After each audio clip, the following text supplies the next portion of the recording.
Viewers, എന്തൊക്കെയുണ്ട് വിശേഷം? എല്ലാവർക്കും സുഖമല്ലേ? എല്ലാവർക്കും സുഖമാണെന്ന് വിചാരിക്കുന്നു. അപ്പോൾ welcome back to my channel Leeno stocks. നിങ്ങളെ ഒരു ചാനൽ ആദ്യമായിട്ട് കാണുകയാണെങ്കിൽ സബ്സ്ക്രൈബ് ചെയ്യാൻ, സപ്പോർട്ട് ചെയ്യാനും, വീഡിയോ ലൈക്ക് ചെയ്ത് ഷെയർ ചെയ്യാനും കമൻറ്റ് ചെയ്യാനും മറക്കരുത്. അപ്പം നമ്മൾ ഇന്നൊരു ഓർഡറിൻ്റെ ബേസിൽ ഒരു കൈ ചെയിനാണ് ഇന്ന് ഉണ്ടാക്കാൻ വേണ്ടി പോകുന്നത്. അപ്പോൾ ഈ ഒരു ചെയിൻ നമ്മൾ ഉണ്ടാക്കുന്നത് 0.7 തിക്നെസ്സിലുള്ള അതാണ്ട് ഈ ഒരു ബ്രേസ്ലെറ്റ് ഉണ്ടാക്കുന്ന ആ ഒരു ഇലാസ്റ്റിക് കോഡ് വയർ ആണ് നമ്മളിവിടെ എടുക്കുന്നത്.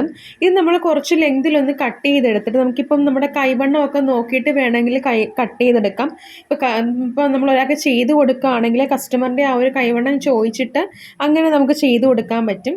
അപ്പോൾ ഞാൻ അതിലേക്ക് കുറച്ച് ബീഡ്സ് ഇങ്ങനെ ആഡ് ചെയ്ത് കൊടുക്കണം. അപ്പോൾ കസ്റ്റമർ കാണിച്ച ഒരു പിക്ക് അനുസരിച്ചാണ് നമ്മളിത് ചെയ്യുന്നത്. ഈവിൾ ഐ ബീഡ്സ് വെച്ചാണ് ചെയ്തിരിക്കുന്നത്. അപ്പോൾ ഈ ബീഡ്സും മുത്തുകളൊക്കെ നമുക്ക് മോട്ടിയിലൊക്കെ വാങ്ങിക്കാൻ കിട്ടും. പിന്നെ അതുപോലെ തന്നെ നിങ്ങൾക്ക് എവിടെ നിന്നാണ് ബഡ്ജറ്റ് ഫ്രണ്ട്ലി ആയിട്ട് മെറ്റീരിയൽസ് കിട്ടുക എന്ന് വെച്ചാൽ നിങ്ങളുടെ ബഡ്ജറ്റ് ഒതുങ്ങുന്ന മെറ്റീരിയൽസ് എവിടെ നിന്നാണ് കിട്ടുന്നതെന്ന് വെച്ചാൽ അവിടെ നിന്ന് പർച്ചേസ് ചെയ്യുക. അപ്പം ഞാൻ ഇതുപോലെ ബീഡ്സ് ഇങ്ങനെ ഒരു സിൽവറിൻ്റെ ബീഡും അതുപോലെ തന്നെ ബ്ലാക്ക് ക്രിസ്റ്റൽ ബീഡ്സ് നമ്മളിതുപോലെ ഇടവിട്ട് കൊടുക്കുന്നുണ്ട്. അപ്പോൾ ക്രിസ്റ്റൽ ബീഡ്സ് ആകുമ്പോഴത്തേക്കും കളർ നമുക്ക് പെർമനൻ്റ് ആണെന്ന് പറയാൻ പറ്റും, പെട്ടെന്നൊന്നും അങ്ങനെ പോകത്തില്ല. പിന്നെ സിൽവറിൻ്റെ ആകുമ്പോഴത്തേക്കും ഓക്സിഡൈസ്ഡ് ആണ് സാധനം ബീഡ്സ്. അപ്പോൾ അത് ചിലപ്പം കണ്ടിന്യൂസ് യൂസിൽ കളർ ചിലപ്പം പോയെന്നിരിക്കാം. അല്ലെങ്കിൽ പിന്നെ നമ്മൾ പ്യുവർ സിൽവറൊക്കെ യൂസ് ചെയ്യേണ്ടി വരും. പ്യുവർ സിൽവറിനൊക്കെ ഭയങ്കര റേറ്റാണ്. ഈ 92 അത്രയൊക്കെ വരുന്ന ആ ഒരു കണക്കും കാര്യങ്ങളൊക്കെ ഉണ്ടല്ലോ പ്യുവർ സിൽവറിന്. അപ്പോൾ പ്യുവർ സിൽവറൊക്കെ ഭയങ്കര റേറ്റുള്ള ഒരു പരിപാടിയാണ്. അപ്പം അതൊന്നും ഇല്ലാത്തവർക്കാണെങ്കിൽ, സാധാരണക്കാർക്കൊക്കെ ആണെങ്കിൽ ഇതുപോലത്തെ കൈച്ചെയിനൊക്കെ ഉണ്ടാക്കാനും ഉപയോഗിക്കാനും പറ്റും. അപ്പോൾ ഞാൻ ജസ്റ്റ് എൻ്റെ ഒരു അറിവിന് ജസ്റ്റ് ഒന്ന് പറഞ്ഞതാട്ടോ. നമ്മൾ ഈ ഇൻസ്റ്റഗ്രാമൊക്കെ നോക്കുമ്പോൾ ഒരുപാട് പരസ്യങ്ങളൊക്കെ പ്യുവർ സിൽവറിൻ്റെ ഇങ്ങനെ കണ്ടിട്ടുണ്ട്. അപ്പോൾ അതുകൊണ്ട് ഞാൻ ജസ്റ്റ് ഒന്ന് പറഞ്ഞതാണ്. അപ്പോൾ നിങ്ങളൊന്നും നോക്കണ്ട, ഈ ഒരു മേക്കിംഗ് മാത്രം പഠിച്ചിരുന്നാൽ മതി. സാധാരണ നമ്മൾ എങ്ങനെയാണോ ബ്രേസ്ലെറ്റ് കിട്ടുന്നത് അതുപോലെ മാത്രമേ ഉള്ളൂ. പിന്നെ സെല്ലിങ് ടെക്നിക്സ് എല്ലാ വീഡിയോയിലും പറയുന്ന പോലെ തന്നെ നമ്മൾ നമ്മുടെ ഭാഗത്തു നിന്ന് എഫേർട്ട് എടുത്തെങ്കിൽ മാത്രമേ നമുക്ക് സെല്ലിങ്ങും കാര്യങ്ങളും നടക്കത്തുള്ളൂ. ഇപ്പോൾ ഈ ഒരു പ്രൊഡക്റ്റിന് റേറ്റ് ഇടുക എന്ന് പറഞ്ഞാൽ നമുക്ക് എത്രയാണോ ചിലവാകുന്നത് ആ ഒരു എക്സ്പെൻസ് റേറ്റും അതുപോലെ തന്നെ ചെറിയൊരു ലാഭവും കൂടെ. ഇപ്പോൾ ഒത്തിരി ലാഭം പിടിക്കുന്നവരുണ്ട്, ചെറിയ ലാഭം പിടിക്കുന്നവരും ഉണ്ട്. ചെറിയ ലാഭമൊക്കെ പിടിച്ച് നമ്മളങ്ങ് ഇട്ടാൽ മതി. അപ്പോൾ ഈ ഒരു ഈവിൾ ഐ ബീഡ് നമ്മൾ ഇട്ട് കൊടുക്കുന്നുണ്ട്. പിന്നെ അതുപോലെ തന്നെ അപ്പുറത്ത് ചെയ്ത പോലെ തന്നെ, അപ്പുറത്ത് കോർത്തതുപോലെ തന്നെ ഇപ്പുറത്തും ആ ഒരു പാറ്റേൺ നമ്മളിങ്ങനെ കോർത്തെടുക്കുന്നുണ്ട്. അപ്പം നമ്മുടെ പ്രോഡക്റ്റ് എത്രമാത്രം മറ്റുള്ളവരിലേക്ക് എത്തിക്കാൻ പറ്റാൻ കഴിയുന്നുവോ അത്രമാത്രം എത്തിക്കാം. പിന്നെ നമ്മൾ ഈ ചതിക്കുഴികളൊന്നും പോയി വീഴാതിരിക്കുക. ഇപ്പം നിങ്ങളുടെ പ്രോഡക്റ്റ് ഞാൻ വിറ്റ് തരാം, ഇത്ര പൈസ തന്നാണെന്നൊക്കെ പറഞ്ഞ് ഒരുപാട് പേരിങ്ങനെ ചതിക്കാൻ ഇങ്ങനെ വരും. അപ്പോൾ പൈസ കൊടുത്ത് അങ്ങനെ നമ്മൾ ചെയ്യാതിരിക്കുക. നമ്മുടെ പൈസയെ പോകത്തുള്ളൂ. നമ്മുടേതായ രീതിയിൽ എത്രമാത്രം എഫേർട്ട് എടുക്കാൻ പറ്റുന്നുവോ അത്രയും എടുത്ത് നമ്മൾ ചെയ്യാമെന്നുള്ളതേ ഉള്ളൂ.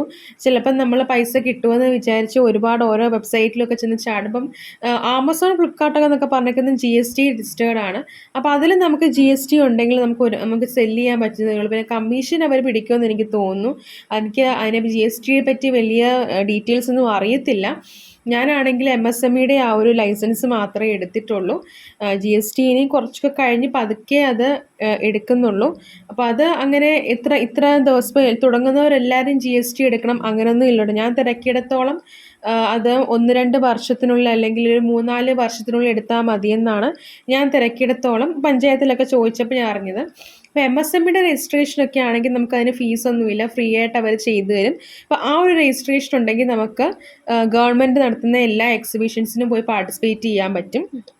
അപ്പോൾ നഗരങ്ങളിലൊക്കെ താമസിക്കുന്നവർക്ക് MSMEയുടെ രജിസ്ട്രേഷനൊക്കെ എടുക്കുകയാണെങ്കിൽ, ഇങ്ങനെ ചെയ്യുന്നവർക്ക് എടുക്കുകയാണെങ്കിൽ കുറച്ചുകൂടെ ബെനിഫിറ്റ് ആവുമെന്ന് എനിക്ക് തോന്നുന്നു.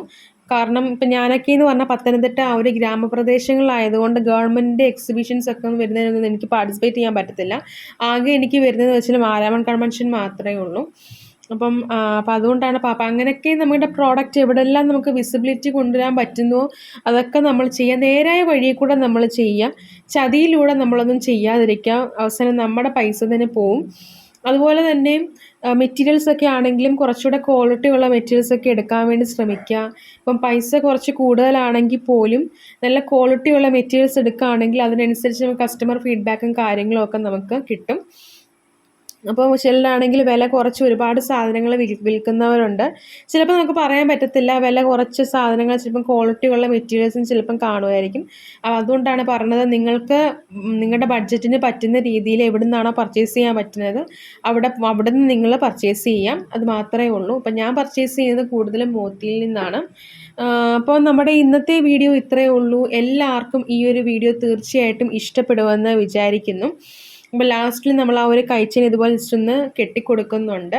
വളരെ സിമ്പിളാട്ടോ ഈ ഒരു കൈച്ചെയിനൊക്കെ ഉണ്ടാക്കിയെടുക്കാം. നമുക്ക് പല പല ബീഡ്സ് വെച്ചിട്ടും വില കൂടിയ ബീഡ്സൊക്കെ വെച്ചിട്ട് നമുക്ക് ചെയ്തെടുക്കാൻ പറ്റും. അപ്പോൾ അതൊക്കെ നിങ്ങൾ ജസ്റ്റ് ഒന്ന് ട്രൈ ചെയ്ത് നോക്കുക. ഓരോ ബീഡ്സൊക്കെ വെച്ചിട്ട് മാർക്കറ്റിൽ കിട്ടുന്ന ഓരോ ബീഡ്സൊക്കെ വെച്ചിട്ട് ഇങ്ങനെ ചെയ്ത് നോക്കുക.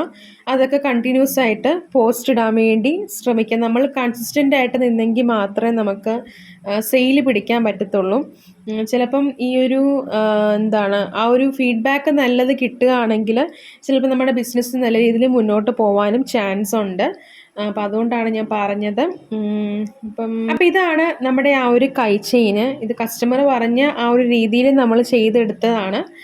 അപ്പോൾ ഇതിൻ്റെ റേറ്റൊക്കെ നമുക്ക് എക്സ്പെൻസ് നോക്കിയിട്ട് നമുക്ക് ഇടാം. ഇൻ കേസ് നിങ്ങൾക്ക് റേറ്റ് അറിയത്തില്ലെങ്കിൽ വെബ്സൈറ്റിലൊക്കെ നോക്കിയിട്ട് ആ ഒരു റേഞ്ചിൽ റേറ്റ് ഇടാൻ വേണ്ടിയിട്ട് ശ്രമിക്കുക. ഇതുപോലെ തന്നെ നമുക്ക് പാദസരവും ഇങ്ങനെ ഉണ്ടാക്കാൻ പറ്റും. അത് ഗിയർ വയർ വെച്ചിട്ട് അങ്ങനെ ഉണ്ടാക്കാൻ പറ്റും. അപ്പോൾ ഇന്നത്തെ വീഡിയോ ഇത്രയേ ഉള്ളൂ. എല്ലാവർക്കും യൂസ്ഫുൾ ആവുമെന്ന് വിചാരിക്കുന്നു. യൂസ്ഫുൾ ആയാൽ ചാനൽ സബ്സ്ക്രൈബ് ചെയ്ത് സപ്പോർട്ട് ചെയ്യാനും വീഡിയോ ജസ്റ്റ് ഒന്ന് ലൈക്ക് ചെയ്യാനും ഫ്രണ്ട്സിനൊക്കെ ഒന്ന് ഷെയർ ചെയ്യാനും അതുപോലെ തന്നെ നല്ല നല്ല കമൻറ്റ്സ് ഇടാനും മറക്കരുത്. അപ്പോൾ നെക്സ്റ്റ് വീഡിയോയിൽ കണ്ടുമുട്ടാം ഡിയേഴ്സ്. എല്ലാവർക്കും ബൈ.